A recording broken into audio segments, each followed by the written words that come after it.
15 for 15. I am your host, John Zalkin from RKW Residential. 15 for 15 is a new and exciting video series where we interview 15 influential real estate people for 15 minutes each, where we get their perspective on what's happening in real estate during COVID-19. A little bit about RKW Residential. RKW is an award-winning third-party multifamily property management firm with over 20,000 multifamily units under management and a growing footprint spanning 6 states. RKW delivers expertise in multifamily management through its technology, marketing, and customer experience platforms. My guests today are Greg Freedman and Daniel Lebensohn from BH3. Greg is a co-founder of BH3 with expertise in financial analyst, credit, and underwriting. He oversees the investments, financial analysis, and capital markets across all of BH3's transactions. Daniel, with an expertise in complex, distressed, and workout scenarios, oversees the deal sourcing, legal, and structuring components of BH3's acquisitions. Gentlemen, it is great to see you, and thank you both for taking the time to join me on this episode of 15 for 15. I'm excited to hear what you guys. Yeah, I'm excited to hear what you guys are hearing in the distressed markets. I know this is the first time I've had a duel on, so we'll go back and forth. Hey, John, thanks for having us. Absolutely. Just to kick it off real quick, just give me a little brief, expanded bio on you guys in BH3, and then we'll dive right into it. Sure. So BH3 Management was formed in 2009, and Greg and I came together. I was moving down from New York. We both came from different backgrounds, both in the commercial real estate space.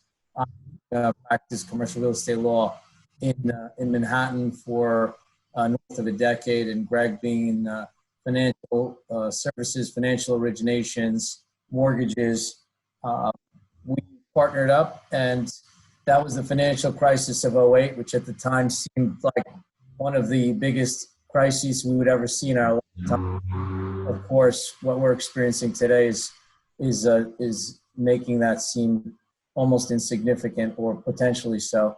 But in any event, our business was built on distressed real estate and buying mortgages backed or collateralized by commercial real estate, primarily in the South and Northeast regions, Florida, New York City, a little bit in Connecticut as well.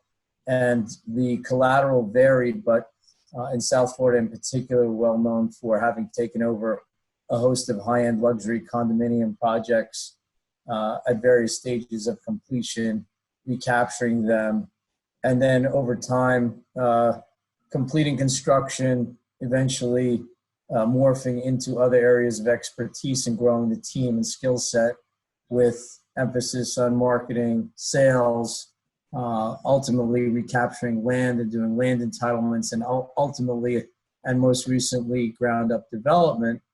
And then now we come full circle to this crisis, which is really a plague of mass proportion, which no one ever thought, except for maybe Bill Gates, would actually occur. And we find ourselves full circle as far as BH3 management is concerned, and I imagine other opportunistic companies where we envision a lot of distress emerging, and invariably someone has to come in and recapitalize projects and repurpose assets and really recreate out of the distress so that properties can thrive again. So it's, I really wanted you to go on because of your perspective, especially being involved in 2008 and 9 so significantly and seeing it. And you had mentioned that, this is certainly looking like it's going to be a lot worse than 8 and 9. Before we get to that, I really want to dive into that. Greg, if you want to touch a little bit about the fund you guys are doing right now, and then go right into why you guys both believe this is going to be significantly worse than 2008 and 9. Sure. So as Dan mentioned, our DNA as a firm stems from distress from the last financial crisis. And in late 2018, we believe that asset prices felt inflated and that lenders were doing things that they shouldn't have been doing and creeping outside of the risk spectrum from core underwriting. And in November of 2018, we formed our BH3 Debt Opportunity Fund, which is focused on distress. I'm not sure if you recall or not, John, but in December of 2018, there was a lot of volatility in the market. Interest rates were going up. Everyone was rushing to refinance, and we thought our timing was perfect.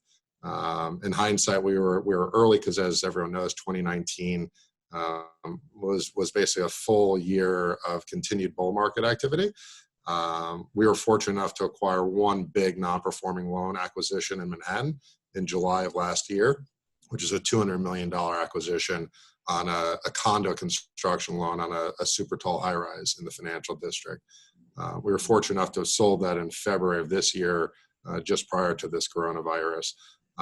But we've been anticipating, a catalyst in the marketplace where lenders that have really, in large part, filled the void that was left by the banks after the last crisis. So your debt funds, your private equity groups, your traditional hard money lenders, taking more market share from those banks.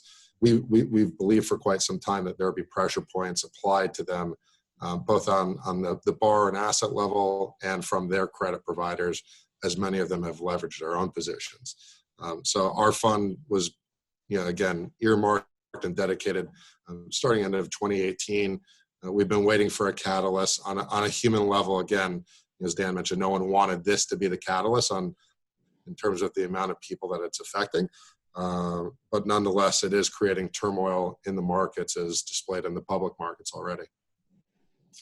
So where are we in terms of the distressed market today? Because I know what we're seeing, I think a lot of people maybe not as realistic today, and they still could be holding on or hoping things turn around. Where do you guys think we are? I hate the analogy what inning we're in, but give me an idea of where you guys think we are in the distressed markets right now. Yeah, so I imagine we'll pass the ball a bit on this nuanced subject, but look, it's a time that, if you wanted to talk about certainties versus uncertainties, your conversation on certainties would be much more rapid because everyone's wondering where things are headed.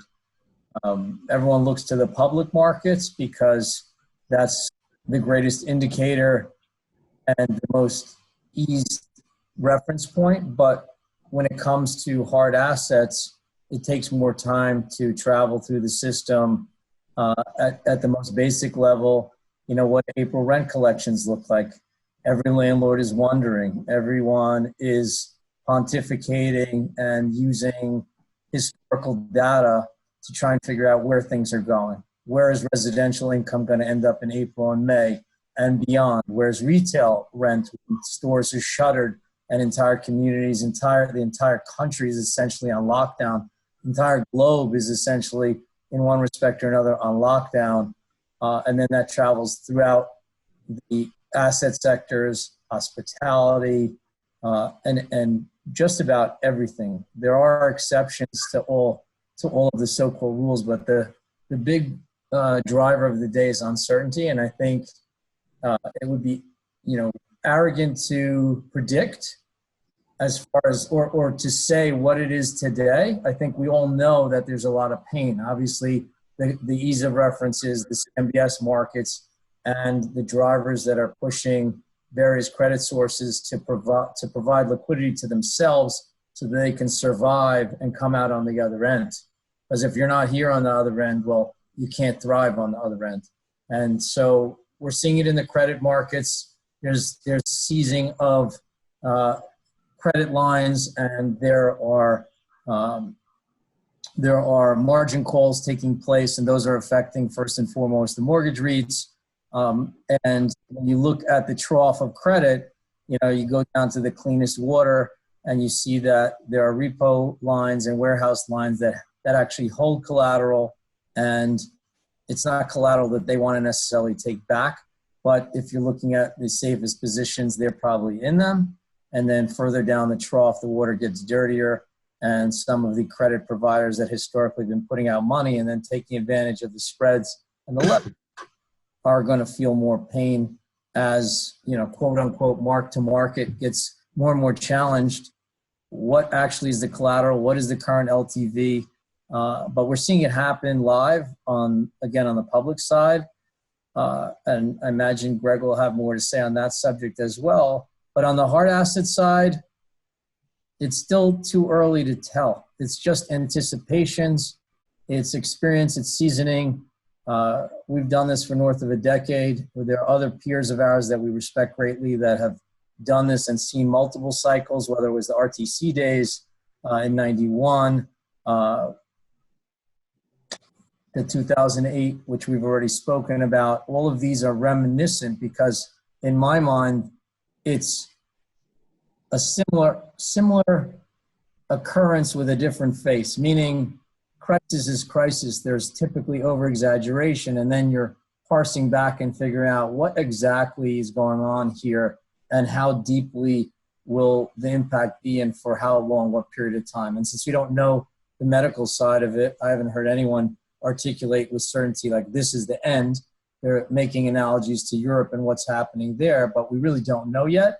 And that's probably the biggest driver, because each day, each week, each month just deepens the economic impacts. Greg, if you can touch on the mortgage servicing side. I know I've been reading a lot about how the borrowers are asking the lenders, hey, we can't pay, or the government saying you don't have to pay if you have, GSA loans for 90 days, but now the servicers have to pay. I mean, the lenders have to pay their investors. Walk us through a little bit about how this works. I know you're very familiar with where we are in that sector right now. Yeah, I mean, just to cap off Dan's last comment first, which is until there's certainty on the medical side, there won't be certainty on the economic and the financial and the real estate side. So again, everyone is pontificating and coming up with what their thesis is. We certainly have our own, but time will tell. And until we have certainty there, nobody knows. We have all these phone calls with a lot of smart people, and everyone gets off the phone not any smarter than they were necessarily when they started, because no one has an answer. So it's going to be interesting, and hopefully sooner rather than later.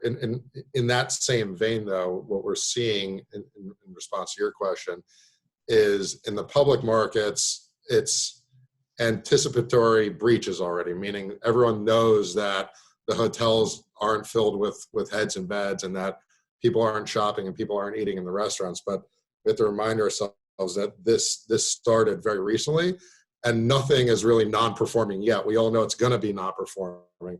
And in our world of real estate and fixed assets, those lag. So in the public markets, you're seeing that toxicity. You're seeing how those mortgage bonds, to your question, John, the mortgage bonds are just being priced as if they're already all in default, without even knowing what collections are going to be for April, May, and beyond. So your question as it relates to servicers and some of these mortgage bond pools really depends on that CMBS pool, the servicer, the contractual rights that the servicer signed up for or didn't sign up for. Some of those big servicers took that payment risk, where they actually have to deliver those payments to the bondholders for various terms.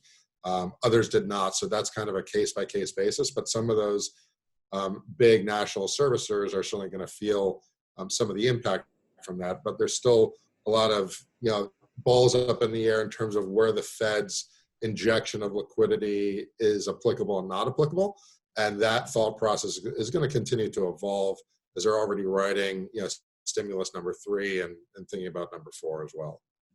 So where do you think this all ends up in terms of the Fed? I mean, do you have a number? Do you think, I know it's 3, 4, 5 trillion. I mean, at this point, I believe from 2008 and 9 it was 7 trillion that was printed, I guess, more or less the word we can use. I mean, where do you see this going from here? Because it's almost endless at this point, like you're saying. Is I think for me, who was involved in 2008 and 9 very intimately, it was concentrated into smaller sectors and smaller groups. Here, everybody is affected. So I just wonder if you've given any thought to how deep this actually goes with the Fed and where we could see this go.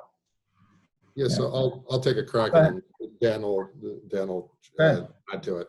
I think the Fed thus far has done a great job in firing as many bullets as possible out of the gate. First and foremost, to the credit markets, to maintain liquidity, to keep the system functioning. I think that the government has committed to keeping Main Street and small businesses afloat, because it really all starts there. We're talking about these mortgage bonds and pools and all these big institutions, but at the end of the day, it really starts with, the Main Street America, those people going to restaurants, going to stores, spending money, and following that money all the way up the waterfall. So I think the government has committed to basically an unlimited amount of stimulus for what they believe is a necessity. At the end of the day, they can't bail out everyone.